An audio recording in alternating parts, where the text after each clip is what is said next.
నువ్వు దేవుణ్ణి ప్రేమిస్తున్నావా? మరి ఆయన కోసం నువ్వేం విడిచిపెడుతున్నావు? నేను ఇందాకనే చెప్పిన మీకు, మున్సిపాలిటీ చెత్తలో ముఖ్యమంత్రి కూర్చోడు. మున్సిపాలిటీ చెత్త బండిలో ఏ ముఖ్యమంత్రిని, ఏ ప్రధానమంత్రిని, ఏ ఎమ్మెల్యేని, ఏ గెజిటెడ్ ఆఫీసర్ని ఊరేగించరు. వాళ్ళ కార్లు, వాళ్ళ వెహికల్స్ చాలా అప్గ్రేడెడ్ గా, అఫీషియల్ గా, సొఫిస్టికేటెడ్ గా ఉంటాయి. చెత్త బండల్లో ఒకటో గేరేజ్ ఆడికి పోగానే జుతుకు అని ఆగే బండి ఎక్కితరా?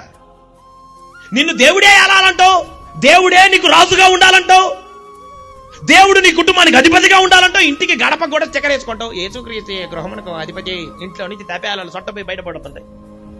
బండ బూతులు, రోత మాటలు ఇవన్నీ పెట్టుకొని నువ్వు దేవుని భక్తుడవని చెప్పుకోవటానికి పావు కిలో సిగ్గుండాలి మనందరికీ. నిజంగా ఆయన భక్తులమైతే ఆయన కోసం మనం ఏమి విడిచిపెట్టామండి?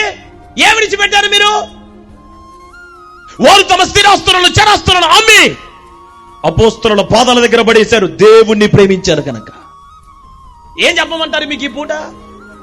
దేవుణ్ణి ప్రేమించినందుకు చెరసాలకు వెళ్ళటానికి ఇష్టపడ్డారు, సంతోషముగా ఒప్పుకొనిరి అనుంది బైబిల్లో. దేవుణ్ణి ప్రేమించినందుకు స్టెఫను మీద రాళ్ళు ఒక్కొక్కడిగా పడుతుంటే ఒక్క మాట నోరు తెరిచి, అయ్యా ఓకే ఇప్పటి నుంచి మాట్లాడంలే అంటే అయిపోతుంది. నిలువున రాళ్లతో కొట్టబడి చంపబడ్డాడు. కర్రలతో కొట్టి కాదు, రాళ్లతో కొడితే చచ్చిపోయాడు. ఎందుకు చచ్చిపోయేంత ప్రేమ? ఎస్, మేము మా దేవుణ్ణి చచ్చేంతగా ప్రేమిస్తున్నామని నిరూపరిచారు వాళ్ళ క్రియలలో, మాటలలో కాదు. ఏందమ్మా మందిరానికి లేటుకు వచ్చినావంటే నువ్వు చచ్చి అనుకుంటున్నావు, పరలోకం ఏడవుతుంది.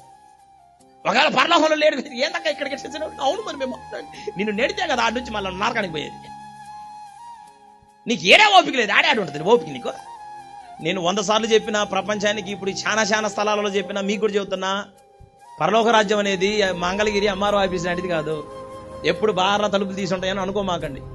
దానికి కూడా తలుపులు వేస్తారు కదా సాయంత్రం కాగానే.